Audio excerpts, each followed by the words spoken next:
بسم الله الرحمن الرحيم. فقال العلم إما تصور فقط وهو حصول صورة الشيء في العقل أو تصور معه حكم وهو إسناد أمر إلى آخر إيجابا أو سلبا ويقال للمجموع تصديق.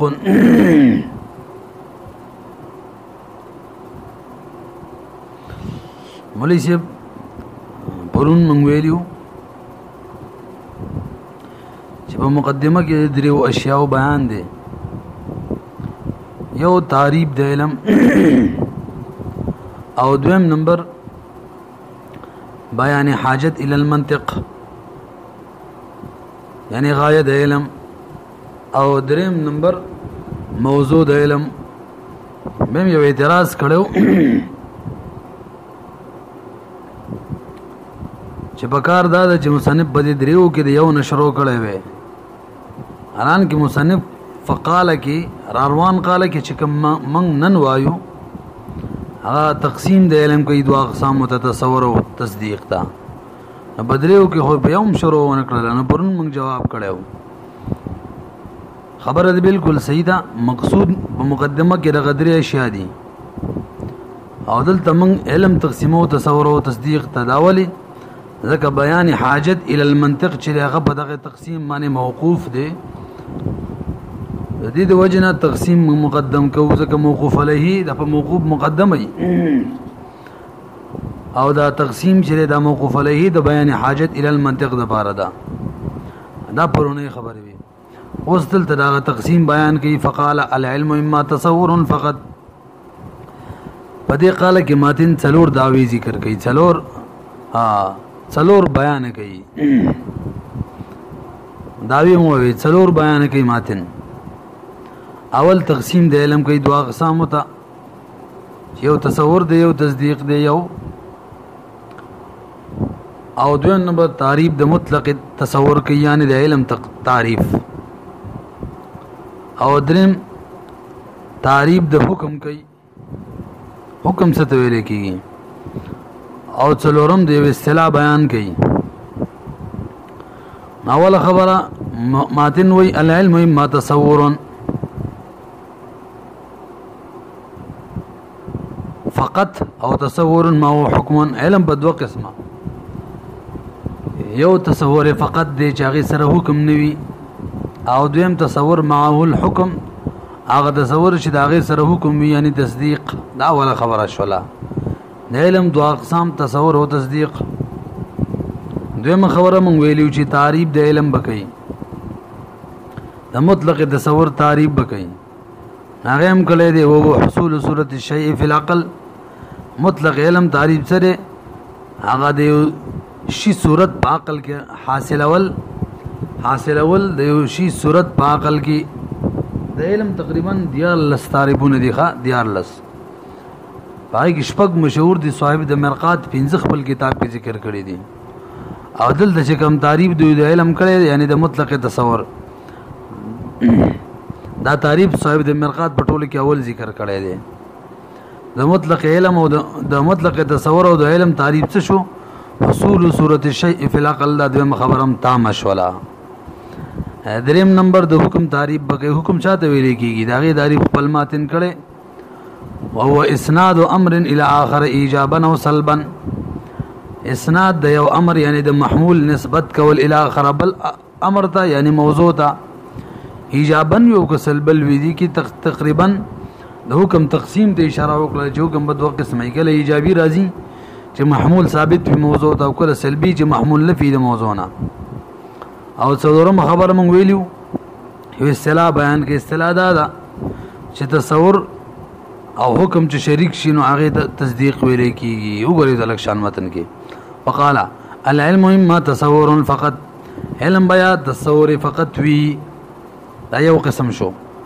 اوس د مطلق علم تعریف کې مینس کې وو حصول صورت الشیء فی العقل. د مطلق تصور او د علم تعریف وو حصول صورت الشیء هغه حاصلول د صورت د شی دی په عقل کې او تصور ما حکم. مخکې ویلو چې علم په دوه قسمه یو تصور فقط د دویم قسم دی یا تصور چې هغه سره حکم هم وي د تصدیق ویل کیږي. دو خبرې تامې شولې تقسیم هم شو تعریف د مطلق تصورم درم او هو اسناد امر الى اخر دا د حکم تعریف کوي درما یا اسناد د یو امر د محمول الى اخر بل امر ته یعنی موضوع ته ایجابا یو کسلبن وی او یقال للمجموع تصدیق دا صدرمه خبره ده یو اصطلاح بیان کی چې تصور سره کله حکم مرګري شي نو دغه مجموعه ته تصدیق ویل کیږي او یقال للمجموع تصدیق اقول العلم اما تصور فقط تصور لا حكم معه ويقال له التصور الساذج كتصورنا الانسان من غير حكم عليه بنفي او اثبات واما تصور ما هو حكم ويقال للمجموع تصديق كما اذا تصورنا الانسان وحكمنا عليه بانه كاذب او ليس بكاذب وليس بدلتا شارح د ماتن د اول خبري وضاحت کوي چې هغه دا و چې علم په دوه قسمه باندې دي یو تصور فقط دی یو تصور مال حکم دی تصور فقط او تصور مال حکم تصور فقط تصور سازج هم ویل کیږي مثال ول بیان کړل لکه مثال موږ تصور کو د انسان سره انسان څه ته وای هغه شان تصور سره د زید وشي یا د غلام زید غلام زیدین تصور وشي نه پکې نفي نه پکې اثبات وی چې انسان څه دی ولال د ناس دی زید ولال لیک ولال نه دی هغه شان غلام د زید ناس دی ک ولال دی هیڅ قسم حکم پکې ونه لګي او دون براغه دي چې هغه سره حکم ور سره هم وي لکه مثال الانسان کاتب او یزید قائم دلته ورسره حکم شته کنه وګورئ انتهي اسانه خبره مخکې شوې ده اقول العلم اما تصور فقط علم بیا تصور فقط وي اي تصور لا حكم معه تصور فقط معنی کوي شارح یعنی هغه تصور چې هغه سره حکم نوي د دې بل نوم مشتري شارح داغه بیان کوي او يقال له التصور الساذج دې ته تصور ساذج هم ویل کیږي مثال به څه وی ک تصورن الانسان مثال سره شارح نور وضاحت کوي که تصور موږ د انسانو کو من غیر حکم علیه بغیر د حکم نه باغی حکم بهونه لګو بنفي او اثبات نفي حکم ولګو چې زید ولال نه دی یا نه دی اثبات ولګو چې زید ولال دی انسان کاتب دی یا انسان کاتب نه دی ایو قسم دیم و اما تصور ما هو حکم یا به تصور وی او دغه سره حکم هم ور سره وی او دې ته بنوم سویل کیږي او يقال للمجموع تصديق مجموعه ته تصدیق ویل کیږي لکه مثالی کما اذا تصورنا الانسان لکه موږ تصور د انسانو کو دا تصور شو او به وحکمنا علی به حکم ولګو چې بانه کاتب دی دا به اثبات شي الیس بکاتبن یا کاتب نه دا به نفي شي انسان سره چې کاتبون یو الیس بکاتبن نو مجموعه نه به تصدیق جوړ شي دا د ماتن اول خبره وضاحت اوس د دویمه خبره وضاحت تعریف د علم شارح تعریف د علم کوي نو وی تعریف د علم چې هغه حصول صورت الشی فی العقل مادن خپل کړی دی دیو شی صورت په عقل کې حاصلېدل او به شارح بیان کوي چې دیو شی صورت په عقل کې حاصلېدل مقصد سره مطلب یې سره نو شارح وی په یو شی په عقل کې حاصلېدل د دې مطلب دا دی چې یو شی تصور ته کې عقل تراشي او دغه شی تصور د وجه نه استاد عقل دراتلو په وجه دغه شی د غیر نه ممتاز شي د غیر نه جدا شي لکه مثال به تور دغه مرګري زید نوم دی زید نو چې څوک زید لفظ یاد کړي او د ذهن ته زید راشي نه دی زید د لفظ د وجه نه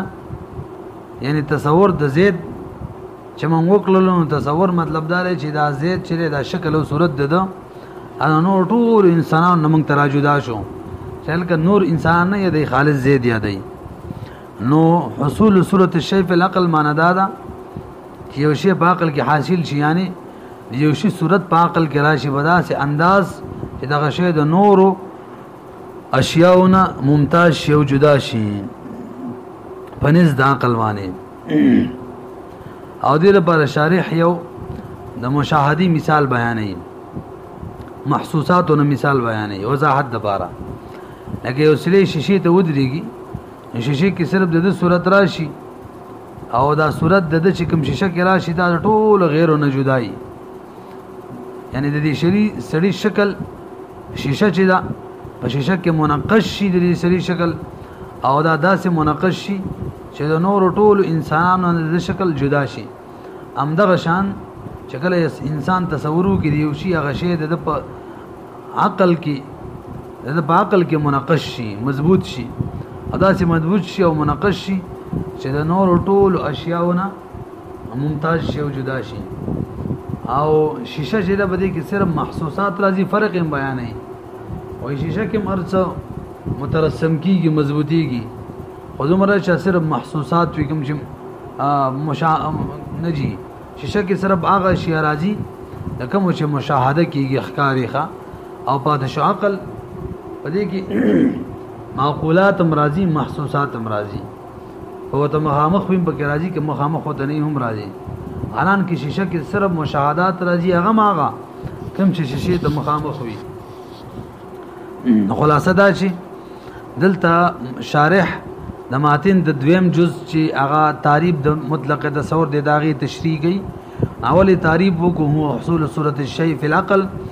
او به د حصول صورت الشیء فی العقل مطلب بیان کو چاله حصول صورت الشیء فی العقل څه ته ویل کیږي نو ویل چې دا یو شی په عقل کې بده سي انداز راتل چې د غیر ناغه شی جدا شي ممتاز شي د غیر نه او به متستویل چې دی مثال بیان کو د مشاهدات سره یعنی شیشه سره چې په شیشه کې سړی کله شیشه ته مخامخ شي صورت د په شیشه کې راشي د غیر نه جدا شي هم د قشان په عقل کې صورت د شی انسان راځي د غیر نه جدا کیږي او ته وګوره اما التصور فهو حصول صورت الشيء هر چې تصور دی هغه حصول د صورت د شی په عقل کې فليس معنا تصورنا شارح وینه د معنا د تصور زمنګ الانسان د انسان یعنی شکل موږ د انسان تصور کو د دې بل معنا نشته الا ان مگر دا معنی دا ترتسمه دا انسان بمرسم شي منقش بشي ترتسمه صورت منه فی العقل مگر دا شي الا ان ترتسمه مجهول صيغه چې شی به ټیک شي کا معنا به صحیح ولګي الا ان ترتسمه مگر دا شي مرسم کړل شي منقش شي صورت منه یو صورت د انسان نه فی العقل په عقل کې څنګه مرسم شي بها بد سي انداز معنی معلومه سي هم صحیح کې دي شي کا الا ان ترتسمه مگر دا چې مرسم شي صورت منه یو صورت د انسان په عقل کې بها چې دې صورت د وجنه يمتاز الانسان انسان جدا کیږي غیر د غیر نه یعنی خر بقر غنم وغیرہ نه جدا شي کنه انسان تصور چې څوک کینو په عقل کې صرف انسان راځي او د انسان چې کوم نور د انسان نه غیر دی بقر غنم حجر وغیرہ څومره چې بوټي ټول نه جدا شي د صورت کما تثبتو لکه څنګه چې ثابتيږي صورت الشیء صورت د شی په مرآت شیشه کې فرق دار شیشه او عقل کې چې الا ان لا تثبت فيها چې نه ثابتيږي په شیشه کې الا مثل المحسوسات صرف محسوسات او نفس چې دام شیشه را والنفس مرآت او نفسم شیشه ده تنطبع فيها تنطبع او خو منطبع کیږي بدی کې مثل المعقولات دې کې مناقش کیږي په مثل د معقولات او محسوسات فقوله وحصول صورت الشيء في العقل اشاره الى تعريف مطلق التصور وليس يبدي زنا یو بل خبري شارح بیان کوي غداوي چې دا ماتن کما دویمه خبره ذکر کړی دا یعنی تعریف د تصور نو غره یاد ساتي دا تعریف د مطلق تصور دی کوم چې د علم مترادف دی دا تعریف د تصور فقط نه دی کوم چې د تصدیق مقابل له د علم قط کې غداوي چې دا ماتن کما دویمه خبره ذکر کړی دا یعنی تعریف د تصور نو غره یاد ساتي دا تعریف د مطلق تصور دی کوم چې د علم مترادف دی دا تعریف د تصور فقط نه دی کوم چې د تصدیق مقابل له د علم قطعادف دی دا هغه تعریف دی نه د تصور فقط کوم چې د تصدیق مقابل او د علم قسم دی دا هغه تقسیم تعریف نه دی وګورئ څه شو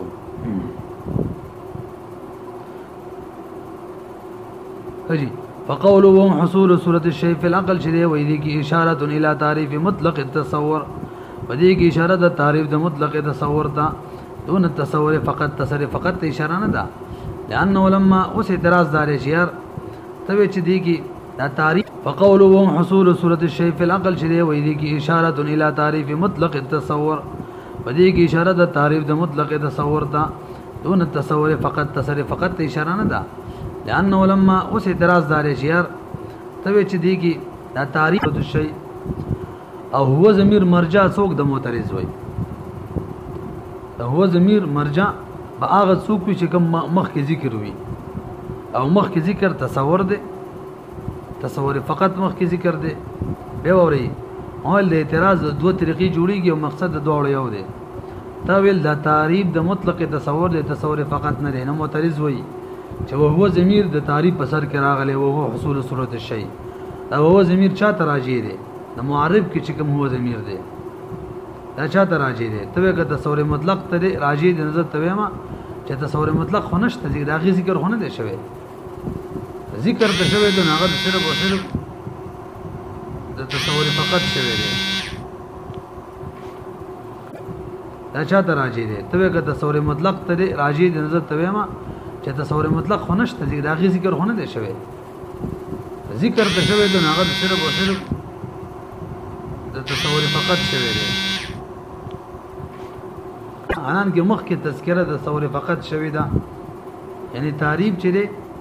دا فټ کیږي د تصور فقط سره نه د مطلق تصور سره د څنګه چې د مطلق تصور تعریف دی نو شارح داغه جواب کوي چې خبره دی بالکل ټیک ده او هو ضمیر چې دا تصور تراجی دی او تصور کوم تذکرہ شوی دا نو هغه تصور فقط شوی دا نه د مطلق تصور منګ بهم تعریف د مطلق تصور تاړو وجه صدا مولوی صاحب د دې وجه شارح ذکر کوي وې تصور فقط مقید دی مقید دا تصور تراجی دی او تصور کوم تذکرہ شوی دا نو هغه تصور فقط شوی دا نه د مطلق تصور منګ بهم تعریف د مطلق تصور تاړو وجه صدا مولوی صاحب د دې وجه شارح ذکر کوي وې تصور فقط مقید دی مقید دغه وجه نه دا قسم ګرځیدل دی چې کله د مطلق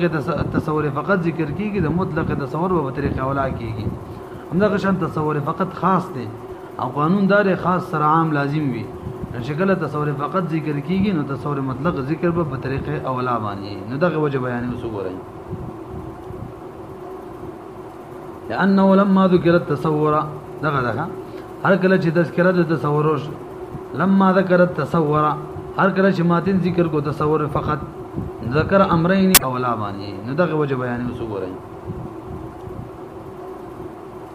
لانه لما ذکر التصور دغه هر کله چې تذکرہ د تصور لما ذکر التصور هر کله چې ماتن ذکر کو تصور فقط ذکر امرین مطلق چې هغه هم مذکور وي شکل تصور فقط دا مقید دا ذکر دی مطلق تصور او مقید هغه تصور مطلق دی هغه به هم ذکر وي بالضروره وثاني ما دویم وجه التصور فقط الذي هو تصور ساذج خجي او دویم کم امر ته اشاره شولا یعنی کله چې ماتن تصور ذکر کو نو دو شی نه ذکر شو یو تصور مطلق او دویم وثاني ما تصور فقط الذي هو تصور ساذج کم چې تصور ساذج دی نو د ماتن د تصور ذکر کولو سره دو شی نه ذکر شو یو مطلق تصور او یو تصور مقید چې هغه تصور فقط دی نو که هو ضمیر سره اعتراض چې هو ضمیر مرجع به څوک نه مونږ وي مرجع به نه کې مطلق تصور کې مونږ وي نشته په تصور مقید کې مطلق تصور شته کنه دا اعتراض ختم شولو چې د هو ضمیر مرجع به ختم شي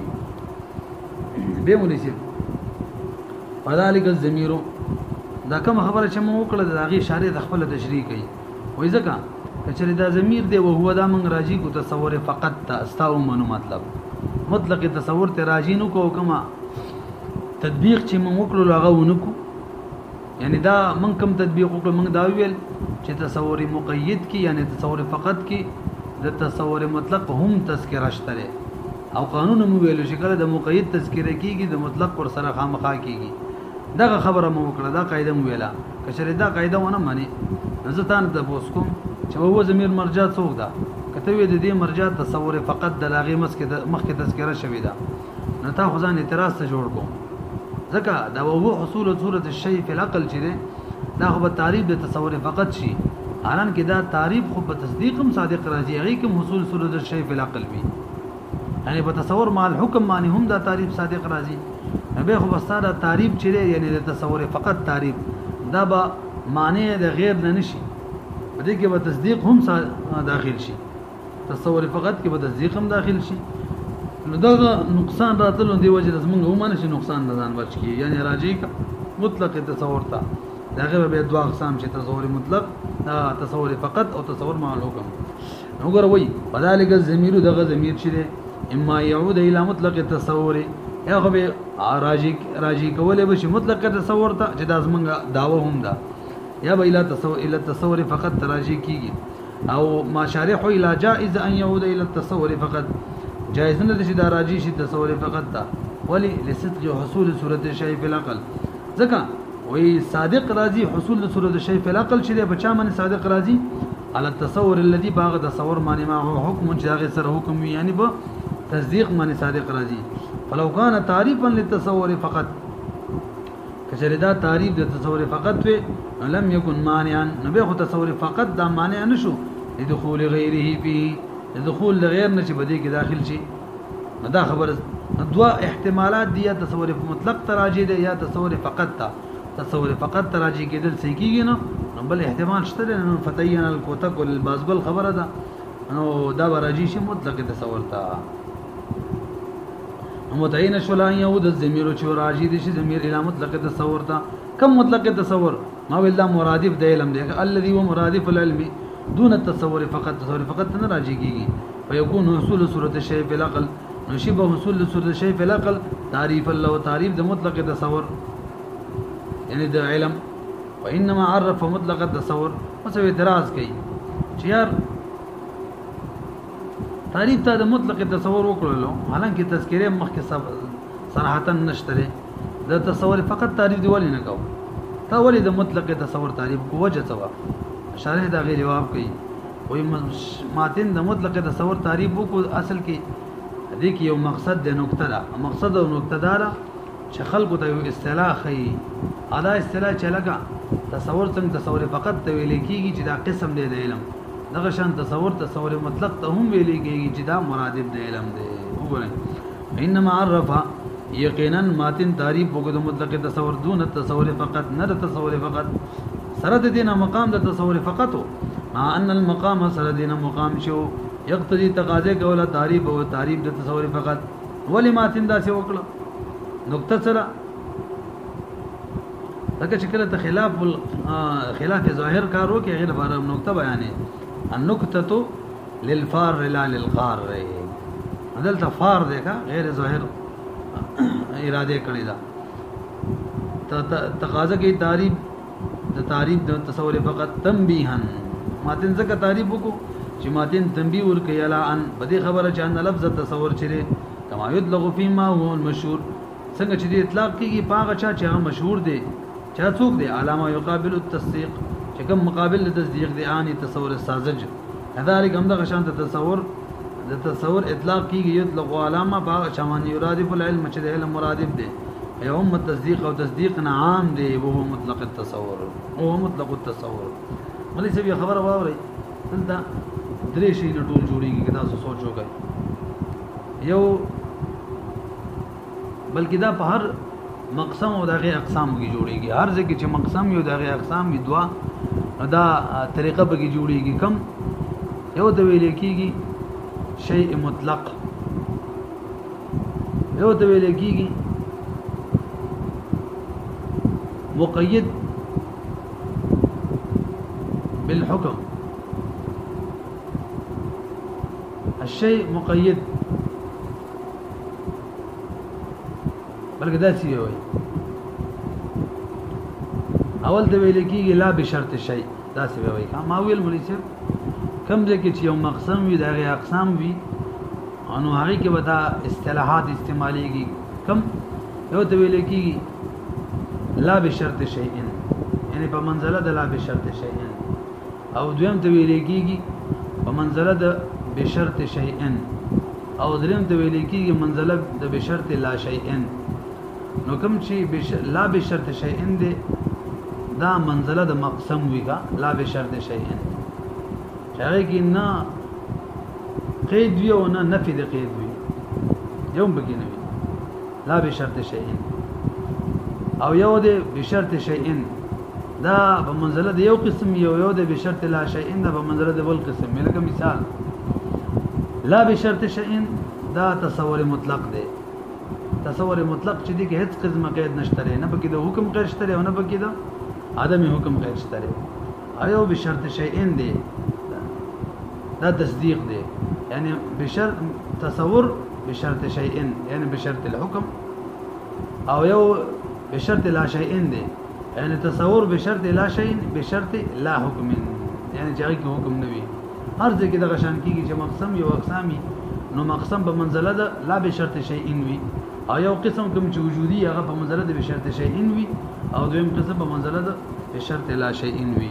دلتم تصور مطلق په منزله ده لا بشرط شیء او تصدیق په منزله ده بشرط شیء او تصور فقط تصور سازش په منزله ده بشرط لا شیء